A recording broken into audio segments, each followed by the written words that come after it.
Bonjour et bienvenue à l'émission de l'Association forestière Saguenay-Lac-Saint-Jean, Forêt et Bois, une collectivité consciente. Éduquer, informer et sensibiliser la population à l'importance de la forêt et du bois, ainsi qu'à l'aménagement forestier durable, par le biais de présentations d'ateliers éducatifs interactifs en milieu scolaire et par des activités grand public. La présentation du congrès annuel est un moyen d'informer la population régionale.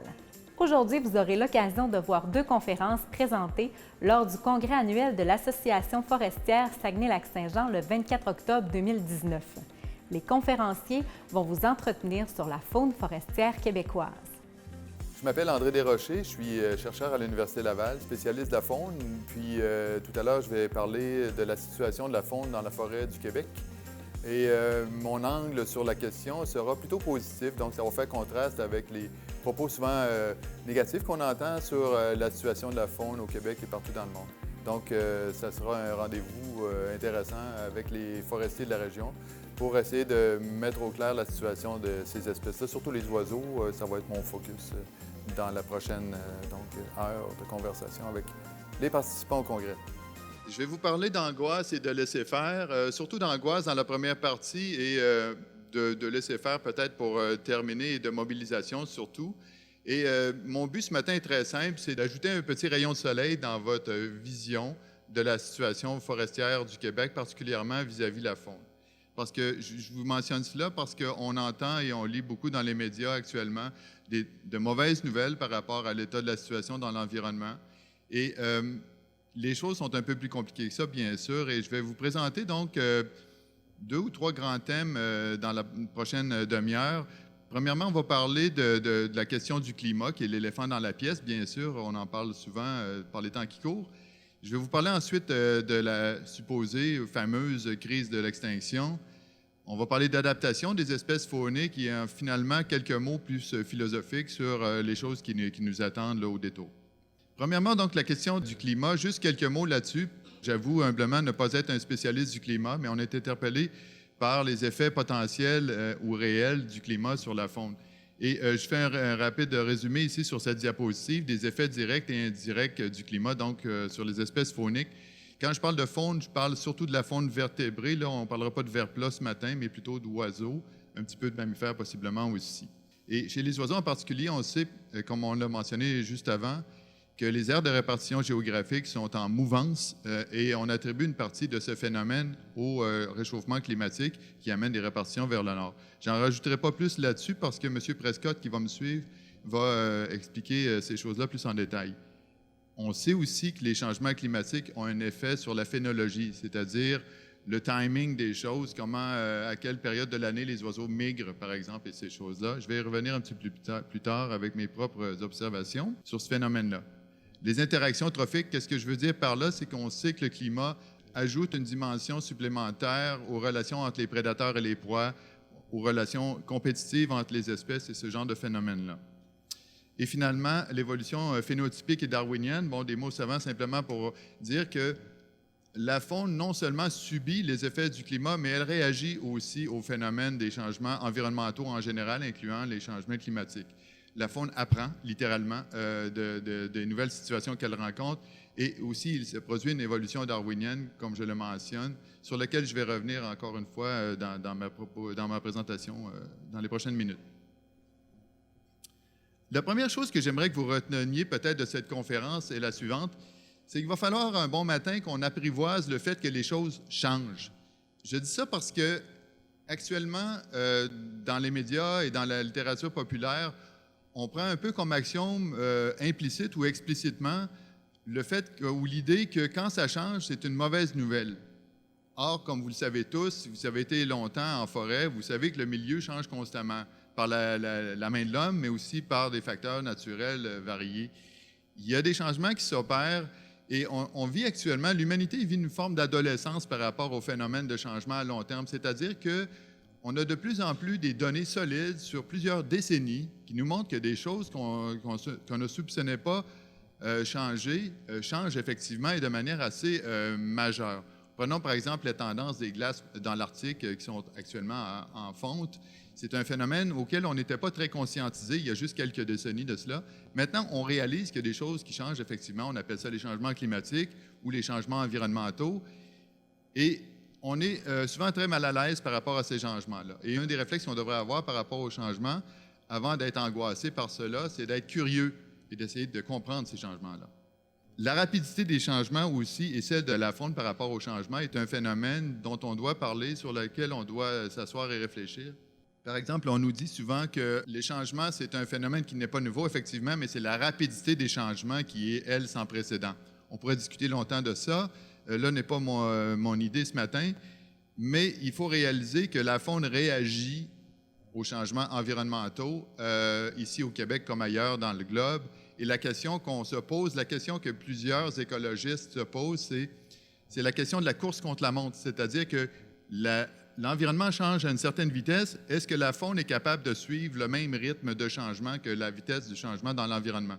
Et cette question-là n'est pas évidente. C'est une question pour laquelle la réponse est très variée et très nuancée. Puis aussi, finalement, et ça, c'est un thème sur lequel je vais passer très rapidement parce que vous allez avoir d'autres conférences entièrement sur ce point-là. Qu'est-ce que la science dit? Parce qu'on voit souvent la phrase « la science dit que », trois petits points, elle est véhiculée à outrance et je dirais même de manière abusive actuellement. La science dit beaucoup moins de choses que ce qu'on voudrait qu'elle dise. La science fait un état de la situation, comme M. Poulin le mentionnait tout à l'heure. Elle ne fait pas de prescriptions généralement. Et gare à ceux qui véhiculent des prescriptions scientifiques du genre « il y a urgence ». Prenez juste le terme « urgence », qui est un exemple qui me vient en tête tout de suite. C'est un terme qui n'a pas vraiment une base scientifique très solide. C'est un jugement qui a sa raison d'être, mais on n'est pas dans la science quand on dit qu'il y a une urgence, par exemple. Donc, faites attention aux limites de ce que la science et les scientifiques peuvent dire. Et là, je sors de ma zone de confort, mais c'est un point que je veux quand même soulever avec une photo d'un vieux mec là, du 18e siècle, David Hume. En fait, je ne dirais pas qu'il a avancé ou qu'il a proposé, je dirais plutôt qu'il a propagé une idée, qu'il a dénoncé plutôt une idée qui est celle du sophisme naturaliste. C'est quoi cette histoire-là? Essentiellement, c'est l'idée que si quelque chose est comme tel qu'il est ou qu'elle est actuellement, c'est tel qu'il ou elle devrait être. Ce n'est pas parce que quelque chose existe actuellement dans un état précis X que c'est la norme, que ça doit rester de même.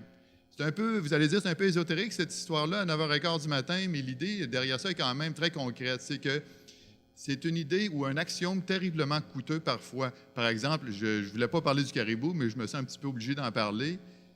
On énonce, par exemple, qu'il y a un certain nombre de caribous dans une certaine région, disons 8000 caribous, pour les fins de l'argument. Le fait qu'il y ait actuellement 8000 caribous quelque part ne veut pas dire qu'on doit avoir 8000 caribous à cet endroit-là. On pourrait aussi choisir comme collectivité, puisque c'est un des mots-clés aujourd'hui, d'en avoir 4000 ou d'en avoir 20 000, ou peu importe. C'est un choix qu'on fait. Ce n'est pas parce qu'il y a un état de la situation présent que cet état-là doit être préservé. Et ça, c'est assez fondamental parce que c'est l'idée de base derrière le mot conservation. Quand on parle de conservation, on conserve des choses.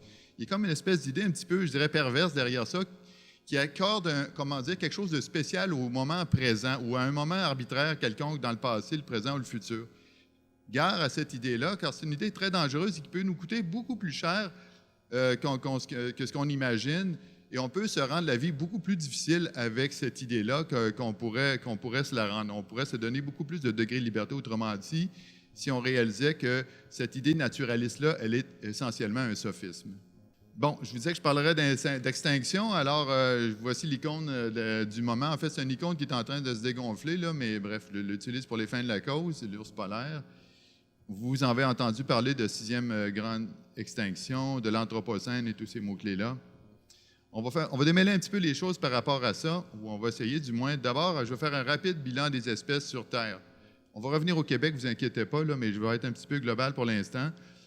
Le nombre connu d'espèces est autour de 1 ou 2 millions, selon les types de classification, selon les sources que vous utilisez, mais on est dans cet ordre de grandeur-là. On estime autour de 8,7 millions le nombre d'espèces sur Terre. Là, je ne compte pas juste les vertébrés, les poissons, les oiseaux, etc., mais aussi les amibes, les vers plats, les virus, etc. Non, pas les virus, on n'est pas là-dedans, mais dans les eucaryotes, c'est-à-dire les bébêtes qui ont une cellule avec un noyau dedans. Ça compte les bactéries. Pas les bactéries, mais les amibes, justement. On ne va pas plus bas que ça.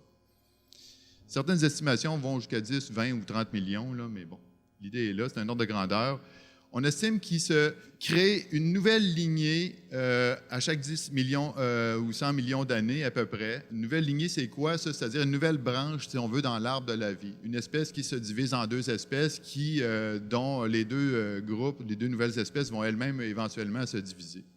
Donc, il s'en crée des espèces, c'est pas nouveau. Puis, au moment où on se parle, il y a certainement une création d'espèces, mais elle est tellement lente qu'on ne la voit pas vraiment à vue d'une vie humaine.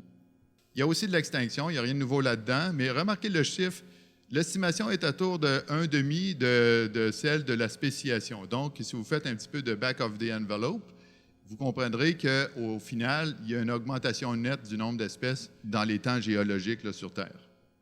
La planète elle a une espèce de propension à créer des nouvelles espèces malgré le fait qu'il y a des extinctions. La durée de vie d'une espèce moyenne, c'est autour d'1 million d'années. Comme ça, pour avoir une conversation autour d'une table à café, c'est toujours intéressant d'insérer cette information-là, bien sûr. Mais l'information qui peut être aussi plus étonnante pour plusieurs, du moins, c'est que la presque totalité des espèces qui ont vécu sur Terre sont éteintes. On est dans une espèce d'énorme cimetière de biodiversité. Donc, ce qu'on voit comme espèce autour de nous actuellement est vraiment un faible échantillon de ce qui a passé ici sur Terre. C'est juste une mesure, dans le fond, de la grandeur de la planète, mais aussi de l'immensité des périodes de temps qui nous précèdent. Avec tout ça en background, on se ramène à un passé plus récent, 1992. Ed Wilson, c'est un entomologiste de renom de l'Université de Harvard. C'est une des personnes qui était derrière le concept ou le terme biodiversité. Donc, c'est une personne très influente dans le milieu. Avait fait des calculs pour arriver à la conclusion qu'on devrait s'attendre d'avoir des espèces qui sont vouées à l'extinction, autour de 27 000 espèces vouées à l'extinction, donc à chaque année. Cet énoncé-là, évidemment, a eu un effet de choc dans la littérature scientifique et populaire en environnement. Et sur quoi se basait M. Wilson pour dire ça? Essentiellement sur cette relation que vous voyez sur le graphique, la courbe ou la relation R-espèce. Il n'y a pas grand loi en écologie, mais ça, c'en est une. Puis la loi est très simple. Dans le fond, ce qu'elle dit, c'est que plus vous échantillonnez un territoire, bien, plus vous allez trouver des espèces là-dedans. C'est un peu évident quand vous y pensez. C'est un peu comme, prenez un contenant plein de billes de toutes sortes de couleurs, puis lancez-le, puis après ça, faites un graphique du nombre de couleurs de billes totales par rapport au nombre de tuiles sur le plancher, puis vous allez trouver une relation à peu près identique à celle que vous voyez en avant. C'est une loi de l'écologie, mais je dirais que c'est une loi de la palisse aussi en même temps. C'est une évidence. Mais les écologistes ont eu quand même une valeur ajoutée à cette loi-là en la chiffrant, c'est-à-dire qu'on a la formule mathématique assez exacte de cette courbe-là. Et avec la formule mathématique, M. Wilson a pu la travailler pour voir, avec les mesures actuelles de perte d'habitat, particulièrement de perte de forêt, quelles seront les pertes attendues d'espèces. Et si on s'approche de la section gauche de la formule, vous voyez que ça drop assez rapidement, en bon québécois, et c'est là où M. Wilson, entre autres, a sonné l'alarme. Qu'en est-il en réalité? En fait, il y a eu des études qui ont donné suite à cette affirmation-là, puis il y a eu d'énormes bémols qui ont été prononcés par rapport au fait que, d'une part, on mesure très mal le nombre d'espèces, surtout dans les espèces, comme je parle souvent en caricature des vers plats, mais c'est un bon exemple. Il y a beaucoup d'espèces qui sont cryptiques, c'est-à-dire qui se cachent un peu partout, qui sont très difficiles à trouver au départ. On en découvre encore des nouvelles. Puis il y a même des espèces moins cryptiques, comme des oiseaux. Je lisais sur Twitter, qui est ma principale source d'information par les temps qui courent. Je blague même pas en plus. On a découvert une nouvelle espèce d'oiseau là, en Colombie là, juste la semaine dernière. Pourtant, les oiseaux, c'est pas comme s'il manquait des ornithologues pour les checker, là. Mais on est là-dedans dans notre état de la connaissance de la situation. Bref, il y a eu des critiques par rapport à cette approche-là de M. Wilson, puis on est encore dans le flou quant au nombre réel d'espèces qu'on supposément perdrait à chaque année. Mais la relation R-espèce, c'est quand même une réalité aussi plus complexe que ce que j'ai mentionné tout à l'heure avec les billes de différentes couleurs. On sait qu'il y a des espèces comme celle que vous voyez sur l'écran, la paruline à poitrine bec, qui est par ailleurs un oiseau du Saguenay-Lac-Saint-Jean, aussi des Laurentides ou du Québec en général, qui est une espèce qui suit de très près les épidémies de tordeuses en passant. La paruline à poitrine baie, c'est le genre d'oiseau cauchemar pour les forestiers d'une certaine manière parce que c'est une espèce qui aime les grandes forêts matures, intouchées. Genre les grands massifs de forêt de 50, 100 ou 150 hectares et plus. Elle a besoin juste d'un territoire de 2 ou 3 hectares pour son couple et sa famille, mais elle a besoin de beaucoup de forêts autour pour des raisons qui ne sont pas tout à fait claires, mais c'est comme ça. Puis il y a des données de mon propre équipe de recherche qui ont confirmé ce phénomène-là. Donc ça, c'est le genre d'espèce qui est très sensible à l'air ou à la superficie d'habitat. Il existe beaucoup plus d'espèces d'oiseaux qu'on pourrait imaginer qui sont sensibles de cette manière-là à la superficie d'habitat. On entend aussi souvent parler, par les temps qui courent, de taux d'extinction actuel de l'ordre de 1000 à 10 000 fois plus élevé que le taux historique d'extinction. Ça vient d'où ces chiffres-là? Ça provient essentiellement des recherches de Stuart Pym et son équipe aux États-Unis, à l'université de Duke, si je me souviens bien.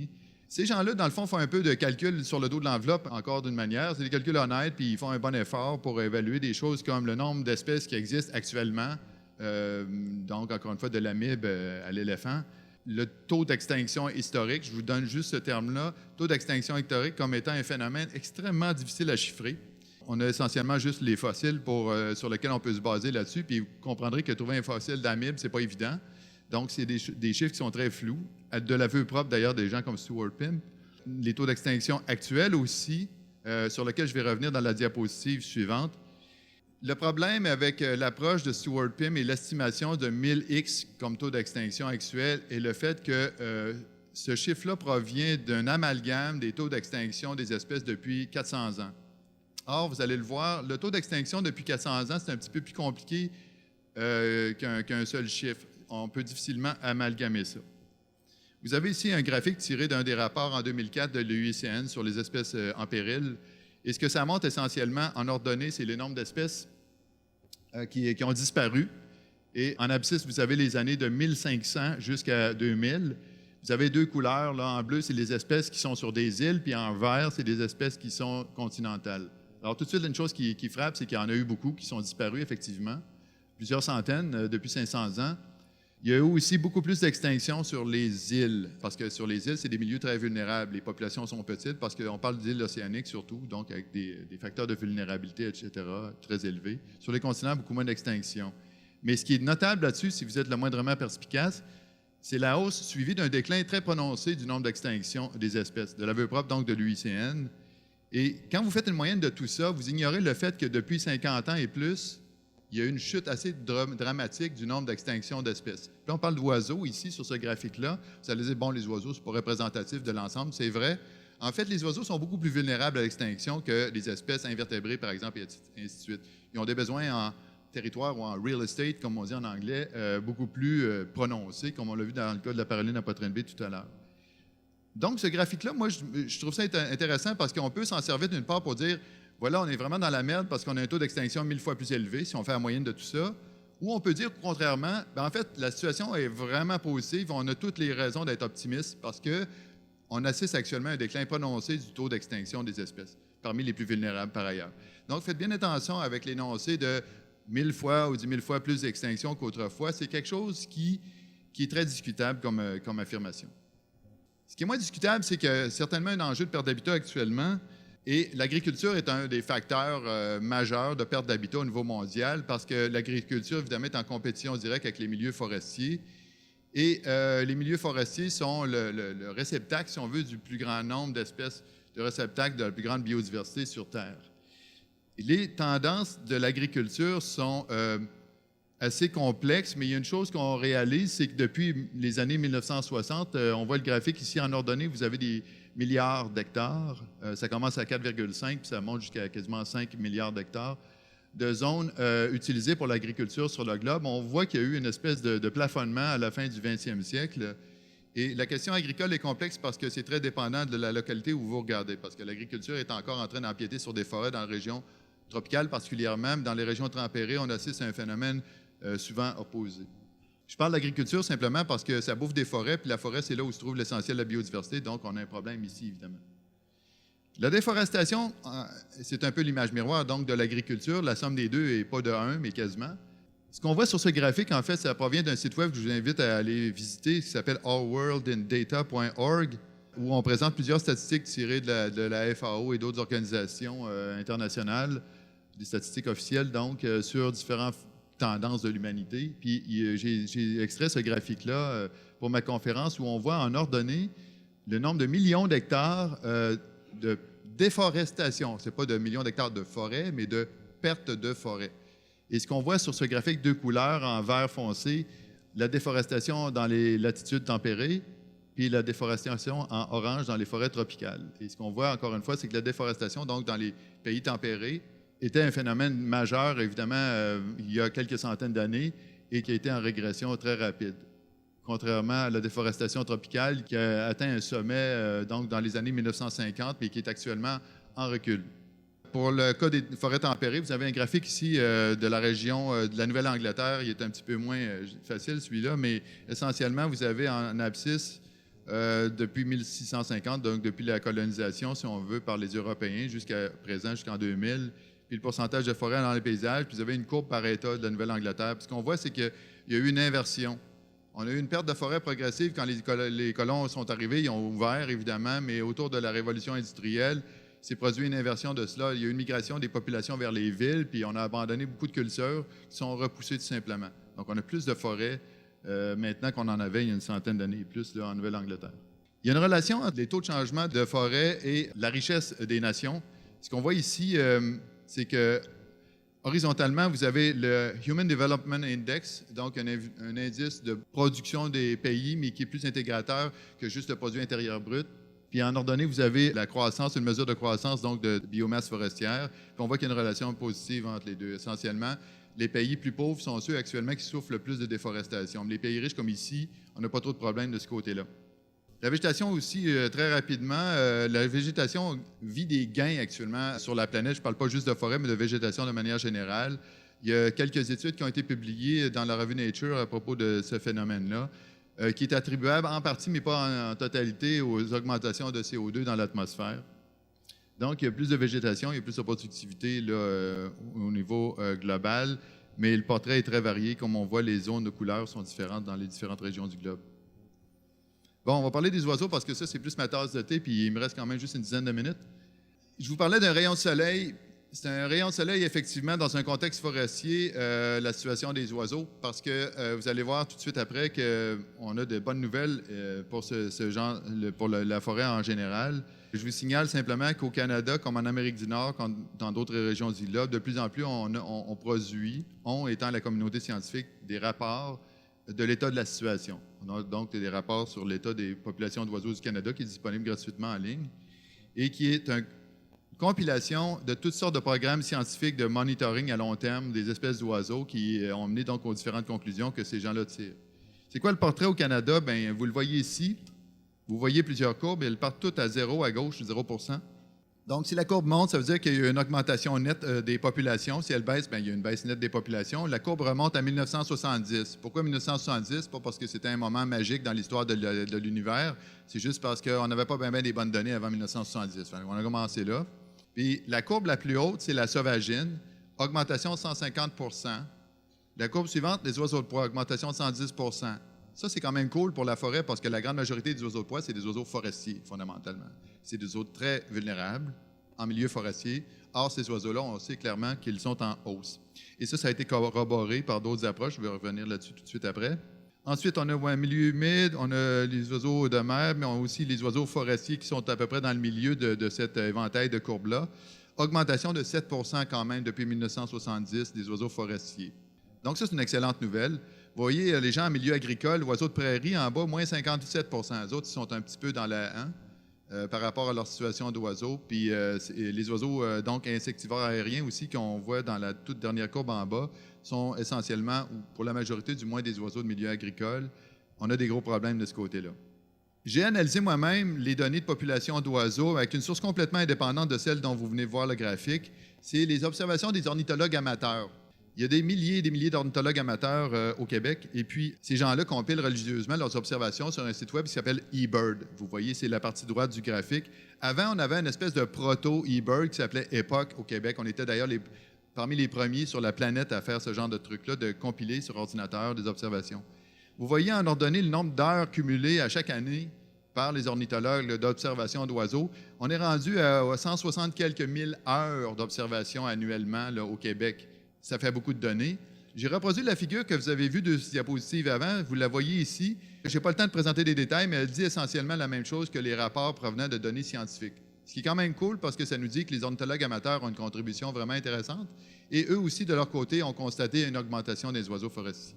Puis un bilan total des espèces au Québec, là, toutes espèces confondues, essentiellement, vous le voyez sur le graphique ici, en vert, c'est des espèces en hausse, en rouge, des espèces en déclin. Essentiellement, on a 165 espèces en hausse au Québec, puis on en a 116 en déclin. Donc, quand vous entendez quelqu'un dire « c'est terrible, tout est en déclin », il est un petit peu dans le champ, parce qu'en fait, tout n'est pas dans le déclin.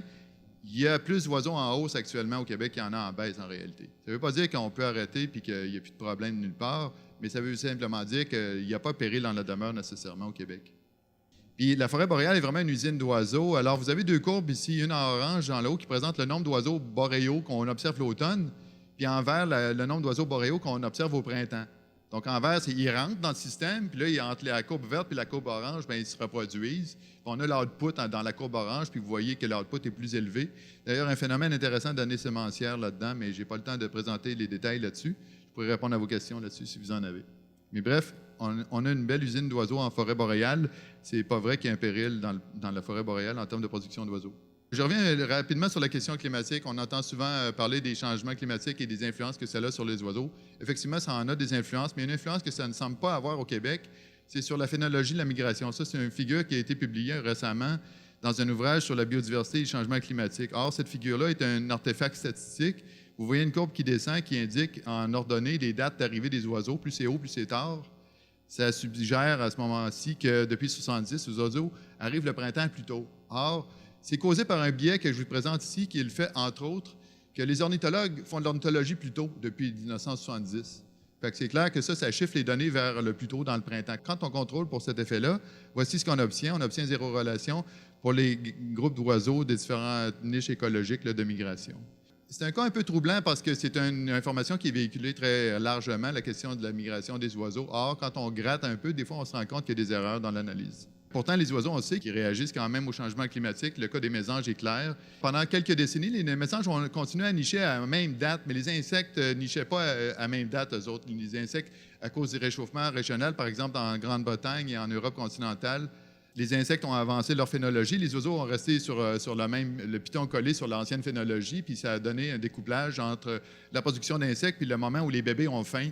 Et ça a amené des problèmes de reproduction. Or, ce qu'on a observé, ça c'était au début, puis on a fait beaucoup d'états de ce problème-là dans la littérature scientifique, mais ce dont on a fait un peu moins état, c'est qu'on a réalisé à plus long terme que les oiseaux, comme la mésange charbonnière, qui est illustrée ici, ont réagi de manière phénotypique et évolutive à ce phénomène-là, à ce problème-là. Il y a eu une sélection de créés, autrement dit, qui a favorisé les individus plus hâtifs, et le découplage, ce qu'on observe, c'est que c'est un phénomène transitoire, c'est un phénomène temporaire. J'ai fait des recherches beaucoup sur l'évolution morphologique des oiseaux. Vous avez ici deux modèles de base. L'hirondelle rustique à gauche, qui est une machine à voler rapidement puis efficacement, énergie efficient. Puis vous avez le troglodyte des forêts, qui est vraiment l'antithèse de l'énergie efficiency pour le vol, qui est une petite boule. La petite boule, c'est pas un oiseau, vous comprendrez, qui a une grosse prime quand arrive à un habitat nouvellement fragmenté. C'est un peu un loser dans un nouveau contexte de fragmentation. L'hirondelle peut être un peu winner dans un contexte comme celui-là. Puis ce qu'on réalise, c'est qu'au Québec, c'est la courbe en vert. Depuis 100 ans, au Québec, les oiseaux ont rallongé leur aile parce que les oiseaux de forêt, je veux préciser, les oiseaux de forêt coniférienne matures, qui étaient des massifs d'habitats qui ont été en régression à cause de la fragmentation puis de la coupe, ces oiseaux-là ont vu leur aile rallongée depuis 100 ans. En Nouvelle-Angleterre, il y a de plus en plus de forêts, comme je le mentionnais tout à l'heure. Alors, les oiseaux ont raccourci leur aile. Les oiseaux de forêt de Nouvelle-Angleterre ont l'aile plus courte maintenant, ils sont plus trapus, parce qu'ils n'ont pas vraiment une grosse prime à avoir des ailes allongées, parce qu'ils n'ont pas de si grande distance à voler. Donc, les oiseaux réagissent au climat de façon comportementale, de façon génétique, darwinienne et ainsi de suite.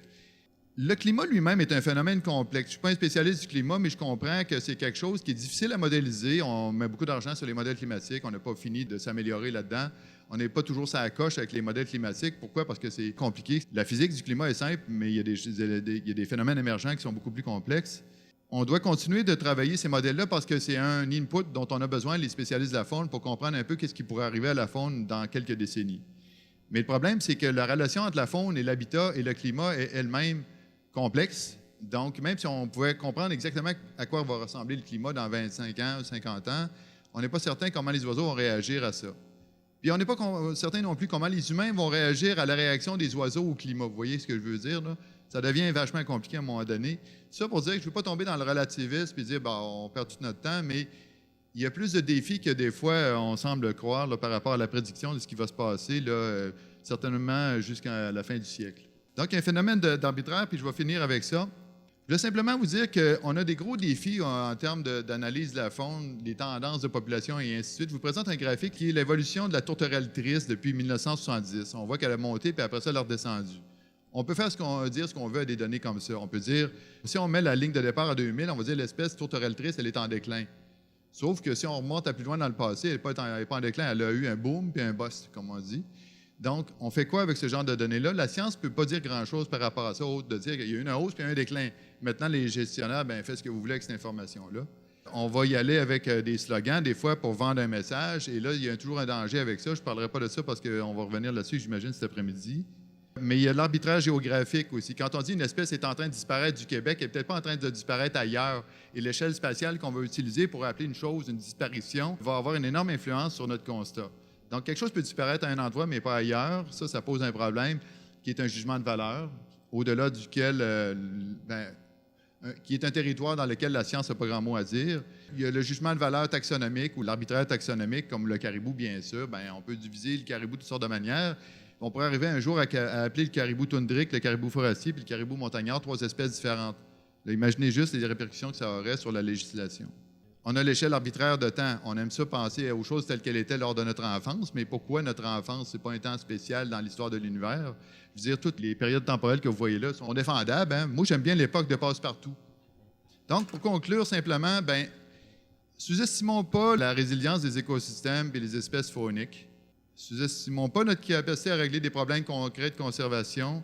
Et je crois qu'on accorde trop d'importance au maintien des écosystèmes tels qu'ils le sont à une date X. Et qu'on doit avoir une discussion explicite et franche sur cette question-là. Et on doit accepter, plutôt que d'essayer de pelleter l'arbitraire ou de le pousser en dessous du tapis, on doit le confronter et l'assumer. Merci de votre attention.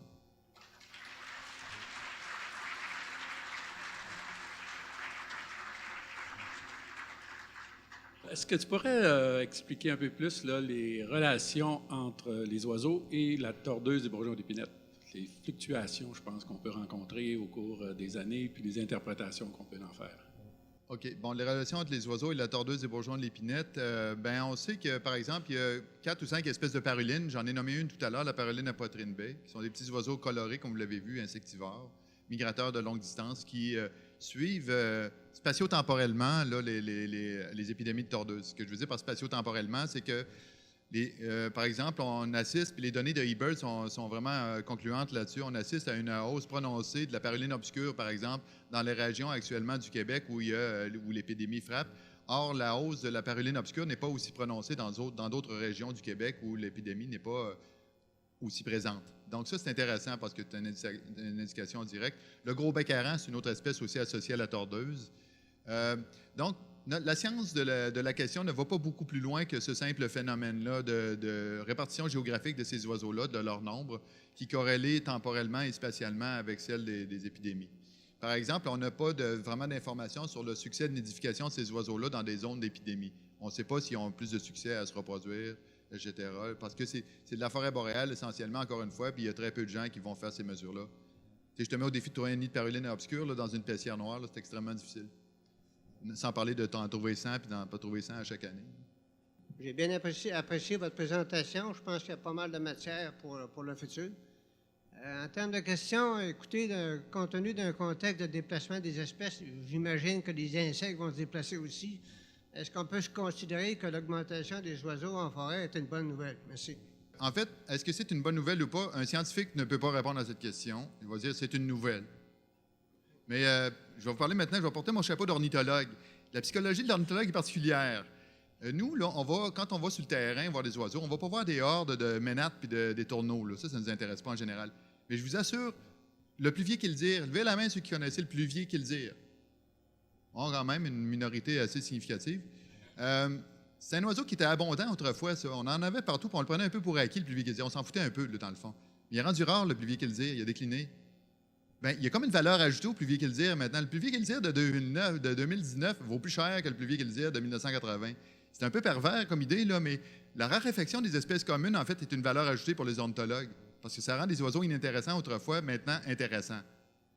Donc, ce que je veux dire par là, c'est quand on dit, par exemple, comme la dernière étude sur la perte de 3 milliards d'oiseaux, qui dit « Ah, c'est une perte économique, c'est une perte de valeur ajoutée, etc. », c'est pas si simple que ça, parce que la perte des oiseaux communs, en fait, est probablement un gain net pour l'ornithologie, parce que ça rend toutes sortes de choses intéressantes, qui ne l'étaient pas autrefois parce qu'on les prenait pour acquises. Je ne veux pas dire, là, comprenez-moi bien, là, je ne veux pas dire décimons les espèces d'oiseaux, ça va rendre les choses plus intéressantes, mais ce que je vous dis simplement, c'est que c'est un petit peu compliqué. Donc, la réponse courte, c'est « je ne le sais pas là, si c'est une bonne nouvelle ou pas ». Tantôt, on parlait de baisse de la forêt en général. Là, on parlait au Canada puis ailleurs. Puis on disait qu'il y avait une diminution de la baisse d'étendue des forêts. C'est-tu par le fait qu'à un moment donné, quand il n'y a plus de forêt, on ne peut plus baisser, là, en fait, de volume puis de quantité? Oui, je comprends ce que vous voulez dire. Non, en fait, on définit correctement, je pense, la forêt dans les données de Our World in Data. Ce qu'on dit, c'est qu'une forêt est un écosystème où il y a des arbres qui poussent. Ça ne veut pas dire, par exemple, on va compter dans l'écosystème, entre guillemets, forêt, une coupe à blanc, parce qu'on estime qu'elle va être éventuellement une forêt à moyen terme. Mais on ne comptera pas une forêt qui a été convertie dans un champ ou une ville. Ça, c'est une perte de forêt. C'est de ça qu'on parle ici, là. Donc, il y a une nuance importante à faire, bien sûr, là-dessus. Et on n'est pas, évidemment, dans une situation où il y a tellement peu de forêt qu'il n'y a plus de forêt à perdre. Là. Il ne faudrait surtout pas qu'on arrive, évidemment, à une situation comme ça. J'ai une question par rapport aux populations d'oiseaux forestiers, parce qu'on voit que c'est assez stable. Mais est-ce qu'on a observé, par exemple, un changement de relation entre espèces opportunistes et espèces plus spécialisées, par exemple, que la population reste stable, mais que si on regarde au niveau de l'espèce, on a par exemple un déclin des spécialisés pour une augmentation des opportunistes? Non, en fait, ça serait plutôt le contraire. Encore une fois, je reviens à la fameuse étude qui a été publiée récemment qui dit qu'on a perdu 3 milliards d'oiseaux en Amérique du Nord. Et l'étude conclut que l'essentiel des pertes d'oiseaux provient des espèces qui étaient communes, qui sont encore d'ailleurs communes. On perd beaucoup moins les oiseaux. En fait, il y a une relation négative entre le taux de réduction et l'abondance initiale des oiseaux. C'est-à-dire, en français, les oiseaux communs chutent beaucoup plus rapidement que les oiseaux rares. Et les oiseaux rares sont des oiseaux spécialistes en général. Les oiseaux communs, quasiment par définition, sont des oiseaux généralistes. Là, je vais juste vous montrer une diapositive là-dessus parce que je trouve ça cool. Il y a des chercheurs à l'Université de Cornell qui ont donc mis ensemble un paquet d'études qui ont conclu qu'on a perdu 2,9 milliards d'oiseaux. Puis pour vous montrer comme la science n'est plus la même qu'autrefois, on pense aux chercheurs avec les éprouvettes puis le manteau blanc, là. Ces chercheurs-là se sont mis ensemble avant de publier dans la revue Science leurs résultats. Puis ils se sont dit, ça va être gros. On va faire une campagne médiatique. Les chercheurs de Cornell ont engagé une compagnie de marketing avant de publier leur article. Ils ont réservé une adresse sur le site web, sur le World Wide Web, qui s'appelle 2.9billion.org. Je veux dire, ils ont fait, c'est même plus un article scientifique, là, c'est une campagne littéralement qui a correspondu donc à la publication de l'article en question. Et donc, ils affirment ça. J'ai regardé eBird, puis voici ce qu'on trouve au Québec. C'est quand même... Je vais finir par croire que le Québec est vraiment une province distincte, parce que ce qu'on voit ici, en ordonnée, c'est le nombre d'oiseaux par heure vu par les ornithologues, toute espèce confondue là, dans la province, en abscisse, donc, les années. Puis vous voyez qu'il y a eu une grosse fluctuation autour des années 70, mais depuis quelques décennies, essentiellement, il n'y a pas de relation. On voit autant d'oiseaux qu'autrefois. Pourquoi? Bien, ça, c'est une longue question, là, mais le fait est que les observateurs observent autant d'oiseaux qu'autrefois. Il y a des espèces comme les oiseaux de proie qui sont en augmentation, mais les oiseaux de rivage sont en diminution. Donc, quand tu nous dis là qu'on voit autant d'oiseaux, c'est peut-être parce qu'il y a plus d'observateurs qui les regardent. Mais en réalité, on sait qu'il y a des populations d'oiseaux qui diminuent. Ah, je ne dis pas le contraire, puis le graphique ne dit pas ça non plus. Puis en fait, le graphique, évidemment, j'ai pris le soin de tenir compte de l'intensité d'observation en divisant le nombre d'oiseaux par heure. C'est pour ça que si on mettait le nombre d'oiseaux total observés, évidemment, ce serait totalement biaisé parce qu'il y a à peu près 10 fois plus d'observateurs qu'il y en avait dans les années 1970. C'est clair, évidemment. Et d'ailleurs, c'est un des phénomènes qui explique la relation entre la date de migration et les années. Plus on a d'observateurs, plus on trouve des dates extrêmes d'observation, parce que la première hirondelle, dans le temps, elle passait inaperçue, mais elle ne passe plus inaperçue. Il y a des milliers d'ornithologues maintenant pour la trouver. Donc ça, c'est un phénomène, évidemment, qui est un biais statistique. Il n'est pas présent dans cette figure-là. Et cette figure-là ne dit pas qu'il n'y a rien qui décline, bien sûr. En fait, elle dit qu'en moyenne, ça se maintient. Et il y a une chose quand même, un paradoxe, puis je vais regarder les dernières secondes qui me restent pour ça. Il y a un paradoxe avec la question de l'observation du nombre d'oiseaux.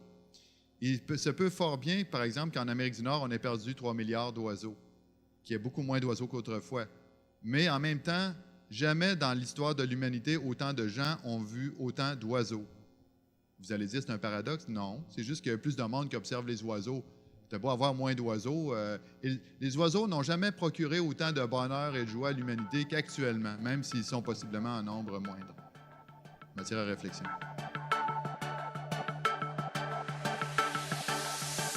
Alors, je suis Jacques Prescott, biologiste, professeur associé à l'Université du Québec à Chicoutimi à la chaire en éco-conseil. Je suis intéressé par les questions des changements climatiques, de la biodiversité et du développement durable. Alors, mon exposé va traiter des impacts des changements climatiques et des autres activités humaines sur la faune de la forêt boréale. Et puis, on va examiner ce qu'on peut faire pour s'adapter aux changements climatiques et aussi d'assurer une bonne protection aux espèces qui sont en péril dans la forêt boréale. Je suis très heureux de revenir ici au Saguenay. C'est que j'habite Ottawa, la région de la capitale nationale, depuis une dizaine d'années maintenant. Et puis, j'ai bourlingué, si on veut, à droite et à gauche depuis le travail que j'ai fait au Jardin zoologique du Québec comme conservateur du zoo dans les années 70, 76 et pendant une vingtaine d'années. Mais au cours de cette période-là, je me suis intéressé beaucoup à la politique environnementale au sein d'organisations, des ONG en particulier. Et puis, mon intérêt pour la faune, ça vient surtout de mon travail comme conservateur du jardin zoologique.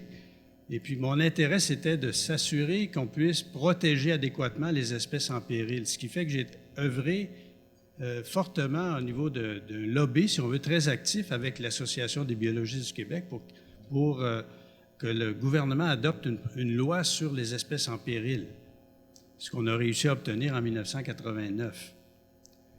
Par la suite, je me suis tourné du côté international avec mon implication au sein de l'UICN. J'ai été président du comité canadien de l'UICN. Et puis, on a établi toutes sortes de partenariats avec les grandes entreprises, avec les grandes organisations nationales et les gouvernements à tous les niveaux au Canada, depuis le municipal jusqu'au fédéral, en passant par le provincial, bien entendu. Tout ça pour dire que mon intervention aujourd'hui, ce sera vraiment sous un angle de l'intervention. Qu'est-ce qu'on fait au niveau des politiques pour répondre à ce qui se passe dans la nature? Donc, bien entendu, alors ma présentation, ce sera de rappeler, encore une fois, vous les connaissez, quels sont les effets des changements climatiques sur la faune en particulier, sur les écosystèmes en général. Ça, déjà, on a un bon aperçu de ce qui se passe, donc je passerai très rapidement là-dessus. Mais surtout, quels sont les engagements qu'on a pris? Les scientifiques ont fait un constat, puis ce constat-là s'est traduit par des engagements au niveau international, national et provincial en particulier. Et même jusqu'au niveau local, maintenant, les gens s'engagent à agir. Alors, quel type d'actions sont nécessaires? Qu'est-ce qui découle de ces engagements-là? C'est ce qu'on va étudier ensemble. Alors bon, la planète se réchauffe. Oui, elle se réchauffe parce que rien qu'à regarder l'évolution de la taille des sous-vêtements, on s'aperçoit qu'il fait de plus en plus chaud. Alors le climato-sceptique est déjà confondu par cet aspect. Sauf que du côté des hommes, c'est plutôt les boxers qui sont à la mode ces temps-ci. Donc on ne peut pas se fier à ça. Mais on peut se fier certainement aux mesures réelles, concrètes qui sont faites de la température à travers le globe. Et puis ça, ces mesures-là précises nous démontrent qu'il y a eu un réchauffement. Moi, je ne travaille pas avec les chiffres précis et ces choses-là. Ce qui m'importe, c'est les grandes tendances. Alors, on sait que ça se réchauffe. Et puis, on a constaté, au Canada en particulier, comme en Algérie, parce que j'arrive de l'Algérie, j'ai travaillé toute l'année dernière avec le gouvernement là-bas pour faire les politiques nationales de développement durable. On a constaté que le territoire canadien, l'Arctique en particulier, donc la zone boréale les plus au nord, ça se réchauffe de 2 à 3 fois plus rapidement que la moyenne mondiale. La même chose au nord du Sahara. Alors, cette problématique-là fait que c'est une situation qui doit nous intéresser pour le moins.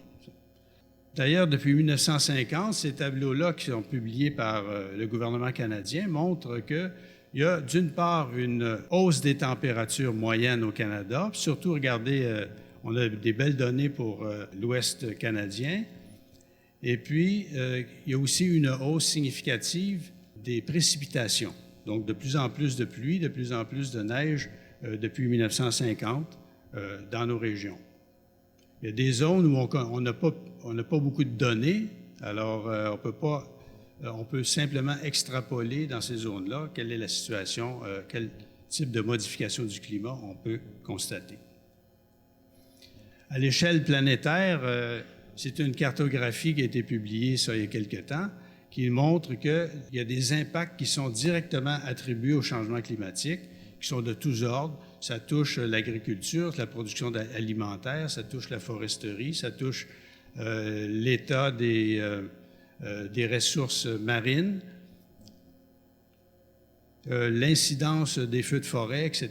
Donc, c'était cartographié à l'échelle du globe et puis ces constats-là font en sorte qu'il nous faut intervenir à peu près partout sur la planète en réaction à ces changements.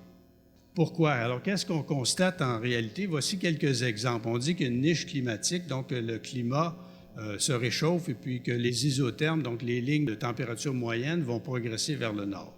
Bon, à l'échelle globale, on dit que la répartition des espèces, ça c'est pour une moyenne planétaire, qui est à peu près 17 km par décennie. Donc, les espèces progressent vers le nord en moyenne de 17 km par décennie. Bon, et puis de 11 mètres par décennie en altitude, donc en montant sur les montagnes, etc. Bon. La limite des arbres, on dit qu'elle progresse vers le nord, ce sont des constatations. Floraison plus précoce dans de nombreuses plantes. Dans l'est du Canada, la limite nord de répartition de 80 espèces de papillons s'est déplacée depuis 1970 en moyenne de 140 km, c'est à peu près 30 km par décennie. Et puis, et puis on a devancé, donc on a vu qu'André nous a contredit un peu cette donnée selon laquelle les oiseaux migrateurs ont devancé leur arrivée printanière au Québec. Je suis assez d'accord avec son analyse. Par contre, il faut donc prendre toutes ces informations-là avec un grain de sel en réalité. Et puis, comme ce sont des moyennes générales, les disparités régionales sont très grandes et puis il faut tenir compte de ces disparités-là dans notre façon de voir les choses. Ici, on a une donnée intéressante. Moi, j'ai travaillé sur l'écureuil roux, le comportement de l'écureuil roux dans ma jeunesse universitaire. Et puis, on a constaté au Yukon, par exemple, que l'écureuil roux a devancé la période de reproduction, d'accouplement de 18 jours à peu près en 10 ans. Encore une fois, est-ce que c'est parce qu'on a plus observé l'animal durant ces périodes-là qu'on a constaté que la période de rut était devancée? Ça, je ne pourrais pas vous le dire. Et puis, mais on a constaté aussi l'immigration d'espèces venues du sud. On connaît de plus en plus la présence de l'urubu, le vautour à tête rouge, le cardinal, le renard gris, l'opossum, qui sont de plus en plus présents dans le sud du Québec. Quel changement on doit s'attendre à l'avenir? Bien, on a vu un rapport d'un groupe de chercheurs français récemment qui dit que jusqu'à augmentation qui pourrait atteindre 7 degrés centigrades d'ici 2100.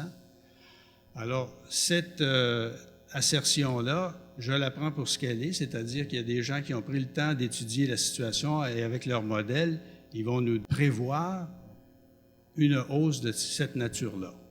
Et puis, cette hausse de température, elle est fort probable, likely to occur. Pourquoi? Parce que l'être humain étant ce qu'il est, et ce qu'on voit actuellement, les perspectives de réduction des émissions de gaz à effet de serre sont très faibles à l'échelle planétaire. Il y avait à peu près personne qui réussit à réduire véritablement ces émissions.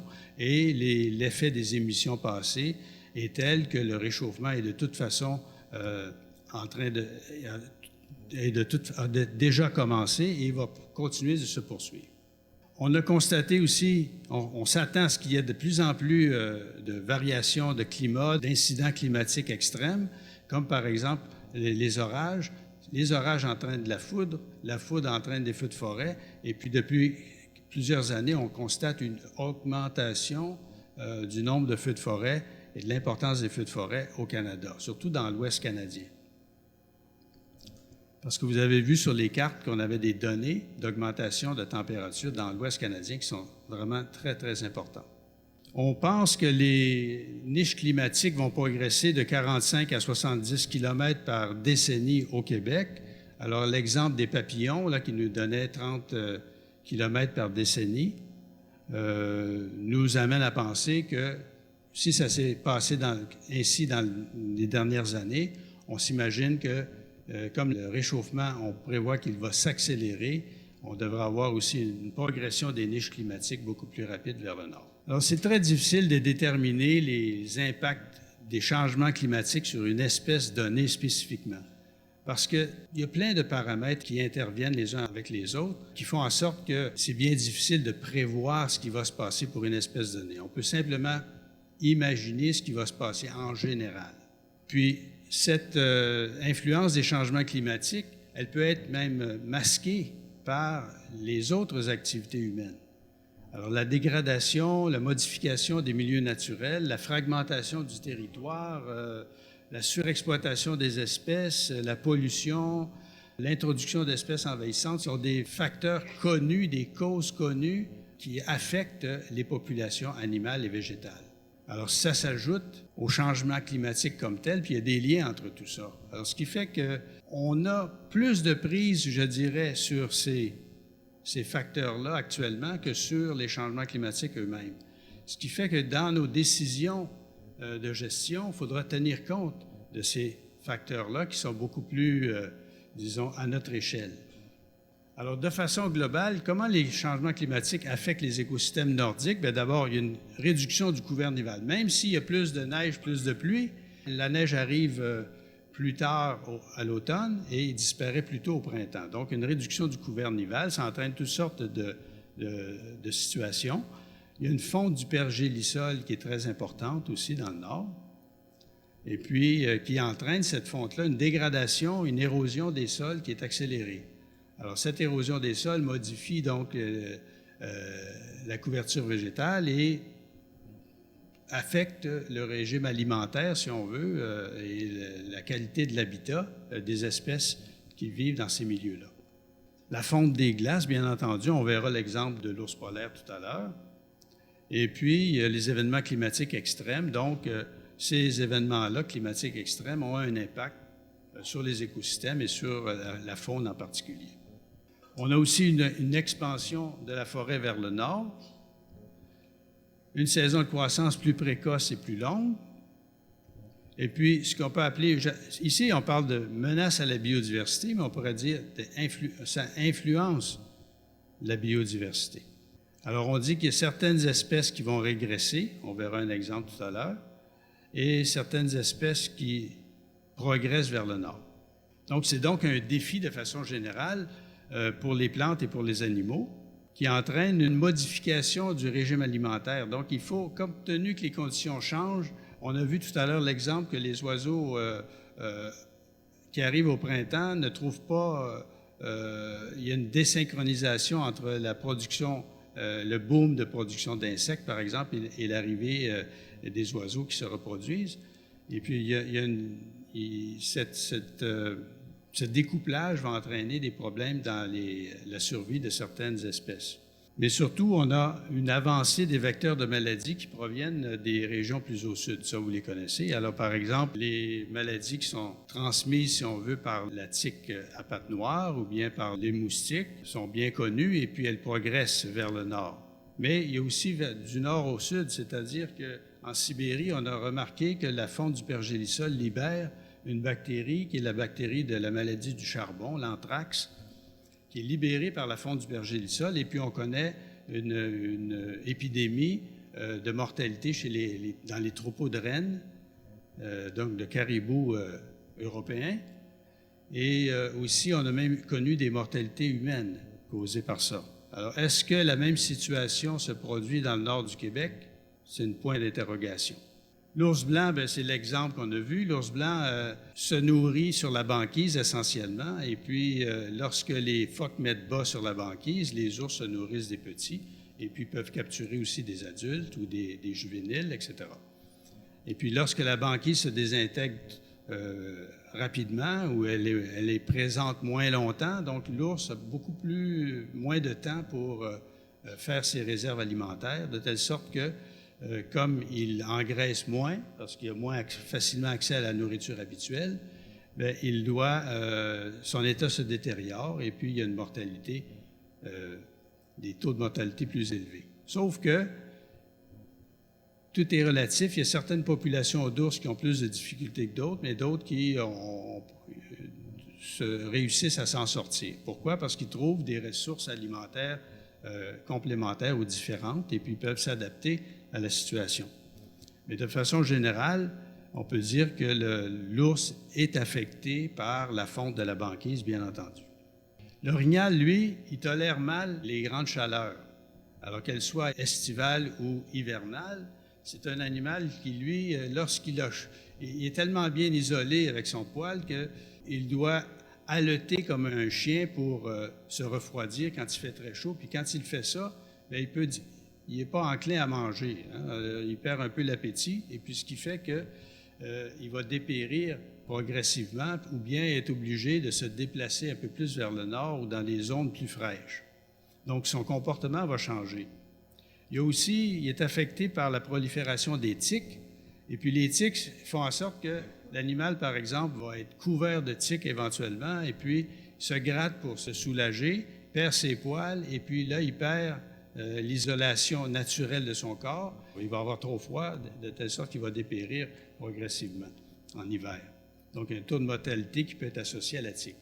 Et puis, encore plus grave, c'est les parasites qui sont transmis par le cerf de Virginie, qui progresse donc au fur et à mesure que le cerf de Virginie progresse vers le nord.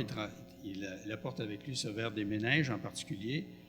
Et puis, il y a cette maladie débilitante des cervidés qui est à nos portes au sud du Québec. Et puis, tout ça, ça progresse vers le nord tranquillement. Et puis, on peut enlever le mot orignal et puis mettre le mot caribou, puis ça vous donne un aperçu de ce que les changements climatiques pourraient avoir comme impact sur le caribou. Il y a plusieurs années, quand j'étais au Parc zoologique à Québec, le Parc zoologique avait contribué à la réintroduction du caribou dans le Parc des Grands Jardins. On est allé capturer les caribous dans le nord, on les a amenés au zoo, on les a acclimatés, on a fait de la reproduction, et puis on a réintroduit les caribous dans le Parc des Grands Jardins avec cette approche-là.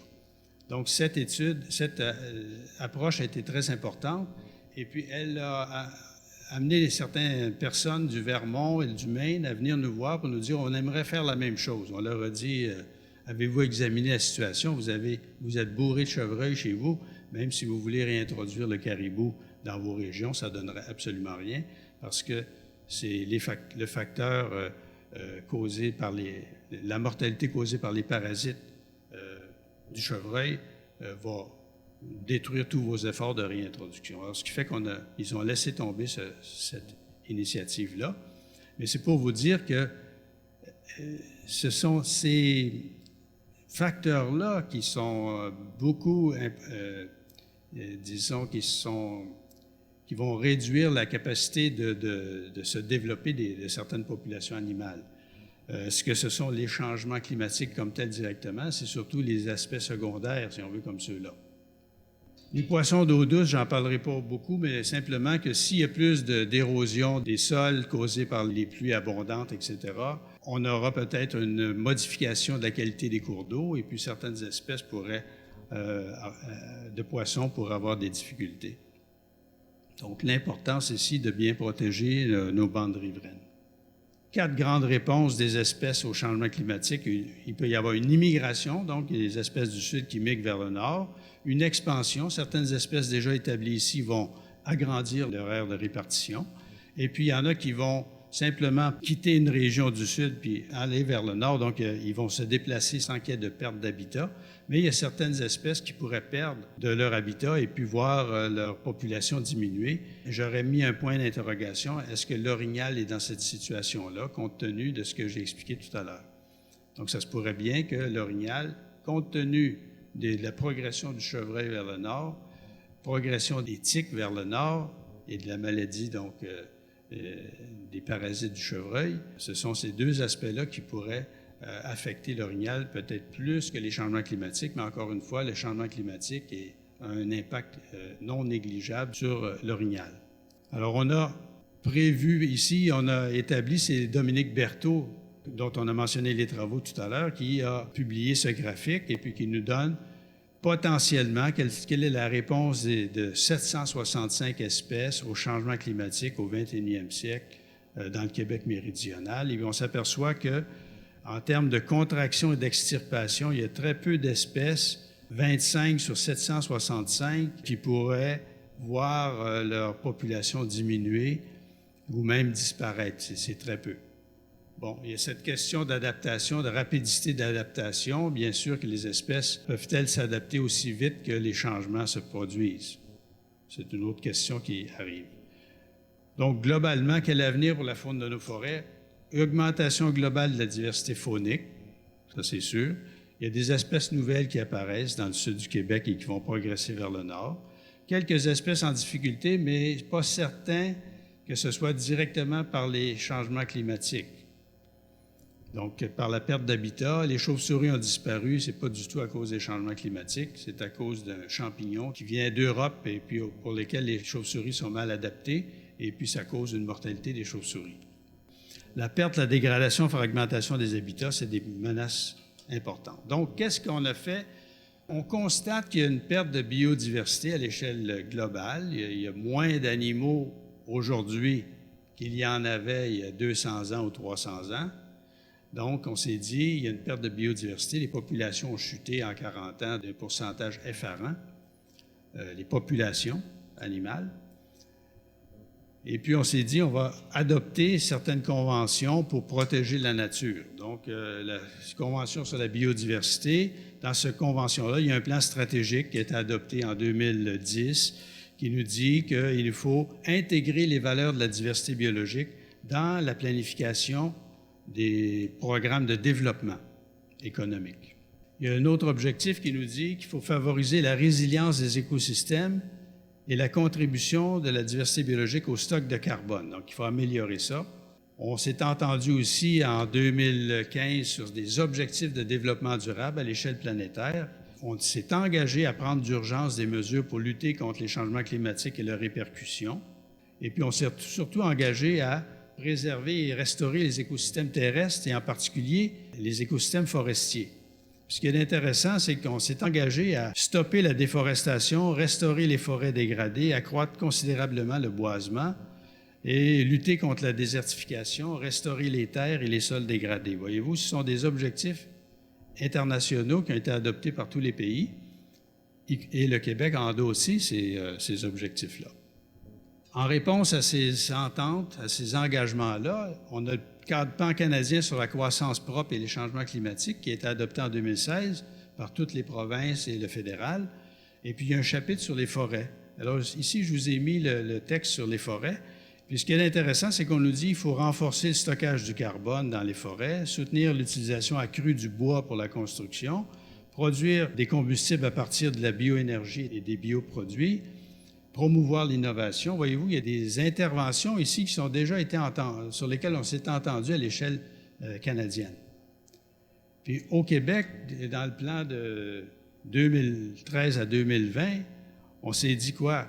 Encore une fois, on va adopter une gestion préventive et adaptative des ressources forestières. On va actualiser notre approche en matière de gestion des perturbations naturelles. On va actualiser nos outils d'évaluation, de protection. Dans ces documents stratégiques, on trouve les éléments d'intervention qui doivent guider nos actions sur le terrain. On a en préparation un plan d'électrification et de changement climatique qui est en élaboration à l'heure actuelle, puis je pense que la période de consultation est prolongée jusqu'à la fin du mois. Encore une fois, on parle ici d'aménagement du territoire et l'adaptation au changement climatique. Alors, qu'est-ce qu'on devrait faire? Quand on se dit qu'est-ce qu'on devrait faire devant cette situation-là, bien, pensons aux engagements qu'on a déjà pris, pensons aux politiques existantes, pensons à la vision forestière qui a été présentée par le ministre des Forêts. On a dans ces documents-là les éléments qui sont suffisants pour orienter notre travail et notre intervention. Donc, pour prévenir et répondre aux changements, là, je ne parle plus de changement climatique, mais l'ensemble des changements que l'on constate dans la nature, il faut d'abord mettre à jour de façon régulière nos politiques de gestion. Donc, on parle de gestion adaptative.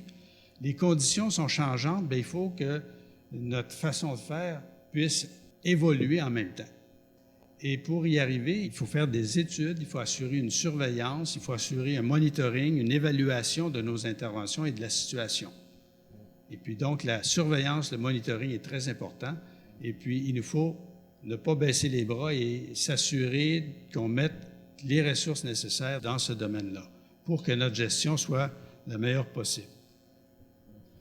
Donc, il y a un certain nombre de mesures essentielles, créer des aires protégées, s'assurer qu'il y a des corridors verts entre chacune de ces aires protégées pour que, si les espèces veulent migrer, elles pourront migrer dans ces corridors-là pour se présenter, si on veut, dans un nouveau territoire, occuper un nouveau territoire. Mais encore une fois, je mets l'emphase sur les programmes de surveillance, de suivi et d'évaluation qui sont très importants. Les principes directeurs qui doivent guider notre action, on les trouve où? Dans la loi québécoise sur les forêts. Regardez ce que nous dit cette loi-là. C'est une loi extraordinaire qui nous dit qu'il faut préserver la diversité biologique, améliorer la productivité des écosystèmes forestiers, perpétuer, etc., conserver la qualité des sols et de l'eau. Ça, c'est très, très important.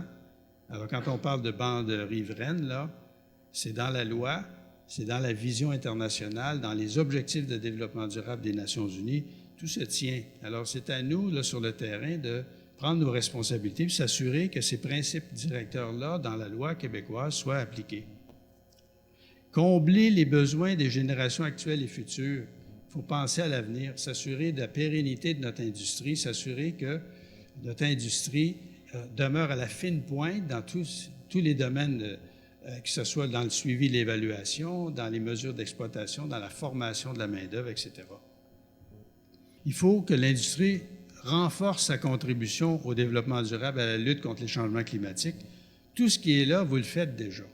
Alors, il faut s'assurer d'avoir en tête l'importance de toucher à tous ces aspects-là. En particulier, il y en a un qui m'importe, moi, c'est la valorisation du travail en milieu forestier pour assurer une relève. Alors, si les gens quittent les régions, et puis s'en vont en ville, puis là, vous manquez de main-d'œuvre. Maintenant, on engage des gens, des étrangers pour venir travailler dans les fermes agricoles, puis dans la production d'arbres, par exemple. Alors, il nous faut améliorer constamment les conditions de travail, s'assurer que nos employés forestiers soient bien payés, bien vus, bien valorisés pour qu'il y ait du monde qui puisse continuer à perpétuer notre industrie. Il y a un point ici, mesurer et réduire son empreinte carbone. Là, c'est un point que mon ami Claude Villeneuve rappelle régulièrement à toutes les industries. Pourquoi on doit mesurer notre empreinte carbone? Parce qu'en faisant ça, on a une idée de la pollution que l'on émet. On a une idée des combustibles qu'on utilise, des carburants qu'on utilise, et tout ça, ça coûte de l'argent. Alors, si on réduit notre empreinte carbone, en fin de compte, on va réduire nos dépenses et ça va améliorer notre compétitivité. Donc, c'est très important, cet aspect-là de mesure de notre empreinte carbone pour en arriver à faire les gestes les plus adéquats possibles, les plus ciblés pour améliorer notre compétitivité et réduire nos dépenses dans la production de matières ligneuses et autres produits forestiers. L'accroissement du partenariat, je terminerai là-dessus. Alors, on ne peut pas penser à agir tout seul. L'industrie doit travailler en partenariat. Vous le faites déjà, il faut accentuer ce partenariat-là. Avec qui? Avec le monde agricole. On parle de l'importance de protéger les cours d'eau, planter des haies brise-vent, régénérer les sols agricoles, etc. Vous avez une expertise dans tous ces domaines-là. L'agriculture a besoin de cette expertise-là. Vous devez aller amener votre approche de certification forestière, l'implanter encore davantage, cette idée de certification éco-responsable. Il faut l'implanter dans tous les domaines industriels, y compris agricoles.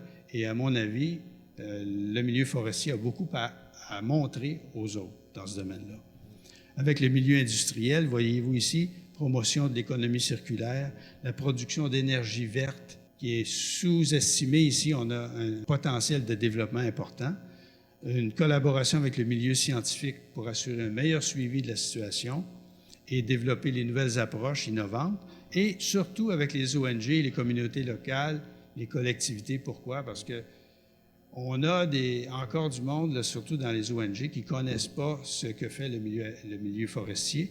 Il faut donc établir des dialogues avec les grandes ONG nationales et internationales. Je l'ai déjà fait avec l'UICN pour démontrer à quel point notre industrie était beaucoup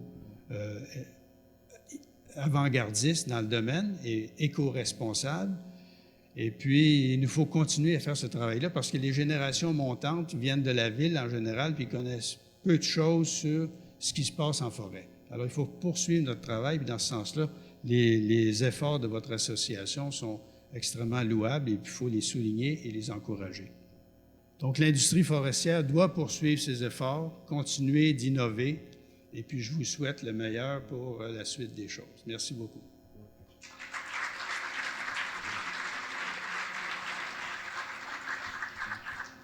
J'aimerais t'entendre un peu concernant le caribou forestier.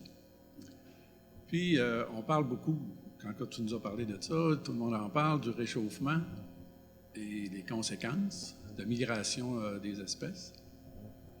On devrait, en théorie, s'attendre à ce que la limite sud de distribution là, des caribous forestiers migre vers le nord. Est-ce que...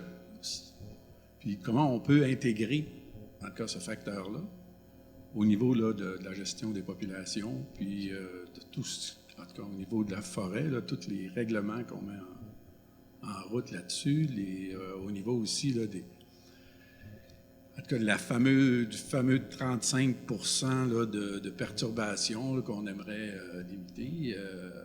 En tout cas, j'aimerais t'entendre en tout cas, sur ce sujet-là. Je pense que tu comprends un peu là, nos préoccupations là, concernant le caribou. Bien, moi, je me pose des questions. D'abord, qu'est-ce qui a causé le déclin des hardes de caribou du nord du Québec? On constate qu'il y a un déclin majeur. Hein? Il y avait 800 000 caribous. Il y en a de moins en moins. Il y en a dans les quelques milliers maintenant. Et puis, comment se fait-il? Ça vient d'où, ça? Ce déclin-là? C'est causé par quoi? Alors, si on n'a pas la réponse à cette question-là pour des caribous qu'on peut compter du haut des airs, parce que là, il n'y a pas d'arbres puis on les voit, comment suivre de près l'évolution de nos troupeaux forestiers? Ça, c'est la première question. La deuxième question, c'est quand on regarde la cause de disparition du caribou dans le nord des États-Unis, donc il y en avait au sud du Québec des caribous, mais ils sont disparus dans le nord des États-Unis. Pourquoi? Est-ce que c'est par une modification du régime forestier ou si c'est par les parasites transmis par le chevreuil? Encore une fois, on n'a pas de réponse vraiment précise là-dessus. Ensuite, si on regarde le caribou montagnard là, de la Gaspésie, bon. Mais le caribou montagnard de la Gaspésie, on peut dire que lui, il a les conditions idéales. Alors, le troupeau se maintient, il n'y a pas de progrès, et puis là, on fait du contrôle de prédateurs pour essayer de réduire la prédation puis maintenir le troupeau à un niveau le plus raisonnable possible, mais il n'y a pas de progrès énorme de ce côté-là. Alors, qu'est-ce qui cause... il y a du chevreuil aussi en Gaspésie. Hein. Et puis, encore une fois, les causes de déclin du caribou sont mal connues.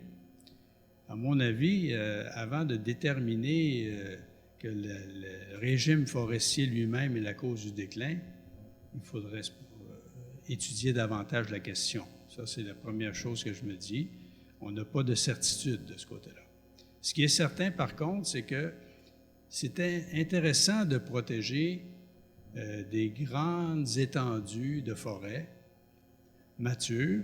Pourquoi? Pour simplement garder là une forêt ancienne pour avoir le bagage génétique nécessaire, puis voir comment évolue un écosystème qu'on laisse tranquille, si on veut. Ça, c'est important d'en avoir dans toutes les régions du Québec pour qu'on ait une richesse naturelle, disons, patrimoniale qui soit présente et puis qui nous donne une perspective sur comment évolue une forêt qu'on laisse pousser.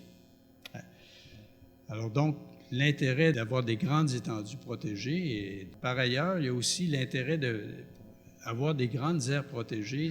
Il y a un intérêt majeur aussi au niveau de la perception des gens. Vous avez à vivre avec la perception. Une perception qu'il faut avoir de grands espaces protégés pour avoir une image corporative disons, acceptable. Bien, si c'est juste pour ça, bien, faisons-le. Qu'est-ce que tu veux? On est pris à gérer les perceptions, alors protégeons la nature aussi de cette manière-là. Donc, tout ça pour dire que le caribou est une sorte d'allumage, une bougie d'allumage qui nous dit de quelle manière on va faire évoluer nos pratiques forestières au cours des prochaines années. Bon, bien, on n'a pas le choix que de tenir compte des perceptions, puis on n'a pas le choix que de tenir compte de ce que disent nos consommateurs du Sud, si on veut. Alors, c'est ce que je peux vous dire maintenant. Je ne suis pas un spécialiste du caribou. Je verrai mon ami couturier ou d'autres qui viendraient vous en parler. Dans mon livre sur les cervidés du Québec, moi, j'ai écrit du chapitre sur l'orignal. C'est ça qui m'intéressait d'abord et avant tout. Alors, c'est pour ça que je vous ai parlé un peu plus de l'orignal. Mais quoi répondre de plus? Pour les gens, c'est une question qui est difficile à répondre. Je tiens à vous dire que c'est une excellente présentation. Moi, j'ai apprécié beaucoup. Je pense que c'est très réaliste. Ça montre l'ampleur du défi auquel on devra faire face. D'un autre côté, à quelque part, on peut avoir l'impression que ce qui se prépare ou ce qui est en train de se faire va dépasser notre capacité d'intervenir.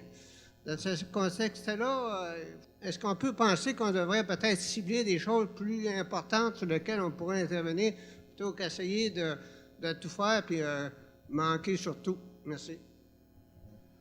Moi, je pense que ce qu'on fait actuellement, ça a de l'allure. C'est-à-dire qu'on a une foresterie qui tient compte des meilleures innovations, qui tient compte de la science, qui tient compte de ce qui se fait ailleurs.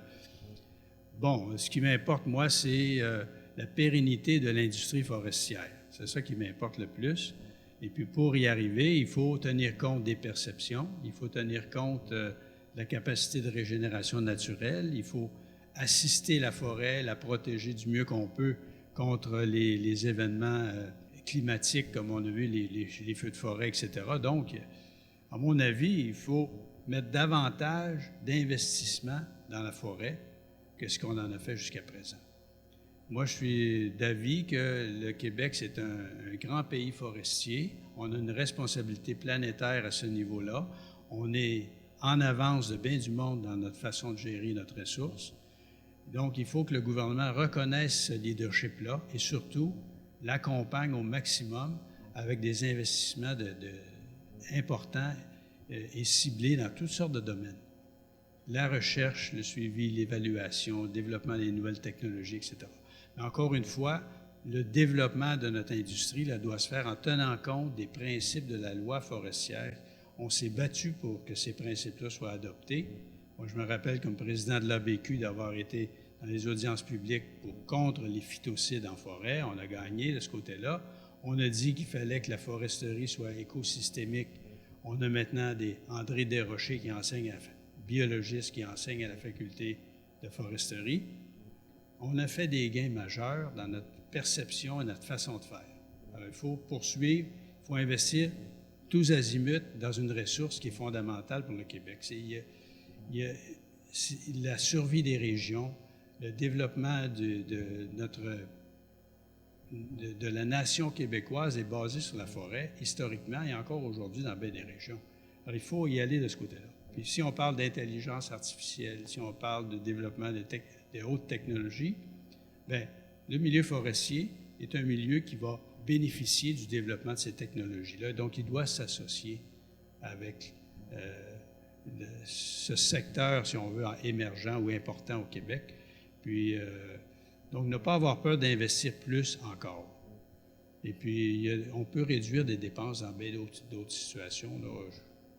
Je pourrais me faire une longue analyse. Et puis, l'argent, c'est pas l'argent qui manque, on vous le dit tout de suite, là. L'argent ne manque pas. C'est que l'argent disparaît dans les paradis fiscaux, il disparaît dans des subventions inutiles à des secteurs comme le pétrole qui n'ont pas besoin d'investissement. Alors, si on prenait cet argent-là et qu'on l'investissait dans des secteurs prometteurs qui luttent contre les changements climatiques, qui améliorent le développement régional, comme le secteur forestier, on serait bien mieux. Tout irait mieux. Alors, il faut faire les vrais choix politiques, puis arrêter d'être à genoux devant ce que disait M. Paradis, ministre de l'Agriculture, là, à genoux devant Monsanto dans le cas de l'agriculture. Alors, il faut être debout, se tenir debout face à ceux qui, disons, vont sucer les ressources monétaires du Québec dans des secteurs qui n'en ont pas besoin. On enrichit des gens pour rien parce qu'ils sont déjà riches. Alors, ceux qui ont vraiment besoin d'argent, c'est ceux qui travaillent pour le Québec, pour les régions, puis l'argent doit être investi de ce côté-là. Et puis, c'est un message que je lance au ministère des Forêts, au ministre des Forêts, au gouvernement actuel. Ils doivent savoir ça. Un troisième lien à Québec, là, avant d'avoir comme objectif de construire un pont, ayons un objectif de quoi? D'améliorer le transport entre les deux rives. C'est ça notre objectif. Notre objectif, c'est d'améliorer la gestion des ressources naturelles en milieu forestier. C'est ça notre objectif. Pourquoi? Pour que les gens qui vivent la forêt peuvent bien vivre et puissent continuer à en vivre de façon adéquate pour les générations qui viennent.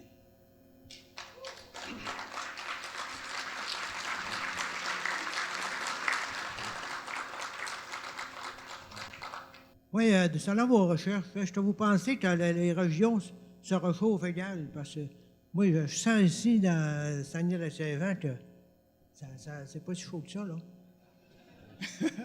Parce que je regarde aussi, le chevreuil, si on recule, moi, pas selon moi, mais selon mes ancêtres, il en a déjà eu dans les années 40, puis il a disparu.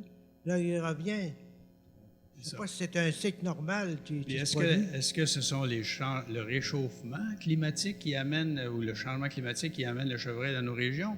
C'est probablement plus la coupe de bois et puis le développement de l'agriculture, parce que c'est un animal qui profite beaucoup de la bordure. Est-ce que ça se réchauffe dans la région ici, comme telle? Bien, oui. Ça, c'est clair. Hein? Dans les moyennes et tout ça, et les données sont là. Il faudrait voir. Claude pourrait en parler plus que moi, Claude Villeneuve. Une chose qui est certaine, c'est que certainement que le climat change même ici. Ça, c'est clair. Est-ce que ce climat-là va entraîne des changements drastiques dans les populations de faune et de flore de la région? Il y a un impact, mais il y a plutôt un enrichissement global de la faune, parce qu'il y a beaucoup d'animaux qui apparaissent maintenant, qui n'étaient pas là ici il y a quelques années, qui apparaissent maintenant. Mais c'est sûr que le fleuve Saint-Laurent, c'est une barrière très importante là, qui empêche la migration vers le nord de bien des espèces. Il faut qu'ils passent par l'Outaouais puis l'Abitibi, puis s'en venir, c'est un peu plus long avant. Mais quand même, il y a beaucoup de nouvelles espèces qui profitent de ce réchauffement climatique. Ouais. Merci.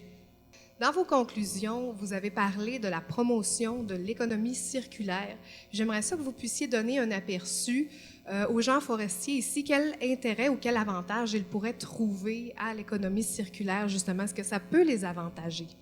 Dans une économie circulaire, c'est qu'on regarde tous les aspects de notre industrie, hein, que ce soit depuis la production de plants, la plantation des plants sur le terrain, l'aménagement forestier lui-même, la coupe de bois, son utilisation pour la production de biomasse, etc.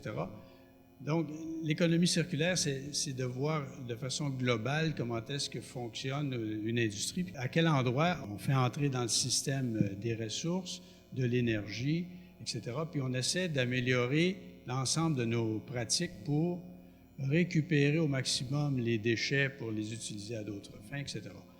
J'ai vu récemment, il y a eu un article sur, je pense que ça devait être en Norvège, encore une fois, où il y a eu une entreprise très efficace qui réussit à faire feu de tout bois. C'est-à-dire qu'on utilise le bois coupé en forêt, toutes ces particules, tous les éléments du bois, on les utilise adéquatement. Et puis ce qui fait que l'investissement qu'on a fait en production de plants, en croissance, aménagement et tout ça, est rentable, est beaucoup plus rentable parce que la ressource produite, elle est utilisée de bonne façon.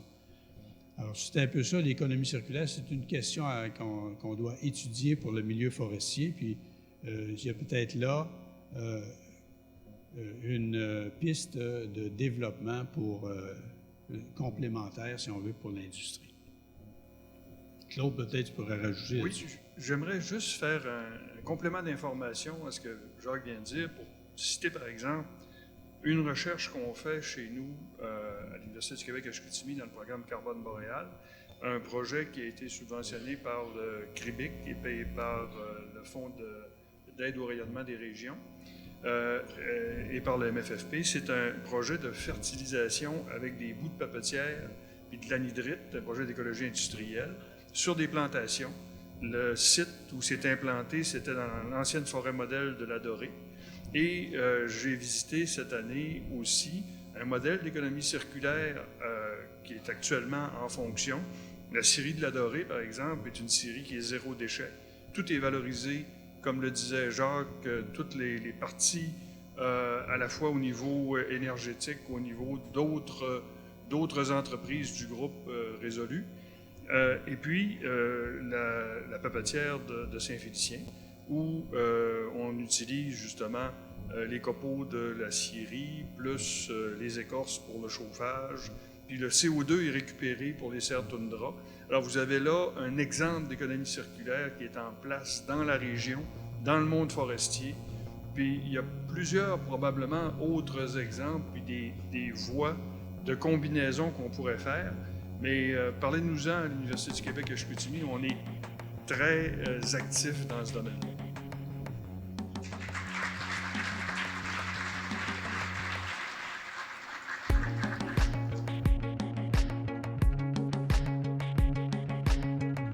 Quand on dit faire une bonne première impression, c'est exactement ce qu'on ressent quand on entre la première fois dans leurs locaux. Leur concept, offrir un plateau de travail à des jeunes en difficulté. De ces ateliers, il sort de magnifiques objets en bois, tous faits à partir de bois recyclé. Nous sommes fiers, nous, à l'Association forestière, de les compter dans notre réseau École Forêt Bois. Je vous présente la Corporation Employabilité Jeunesse, logée à l'intérieur de la polyvalente Charles-Gravel. C'est une mini-entreprise sans but lucratif qui est établie depuis presque 30 ans.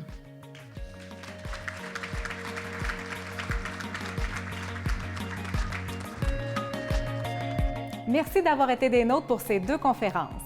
Dans la prochaine émission, nos conférenciers traiteront de la science et de la politique.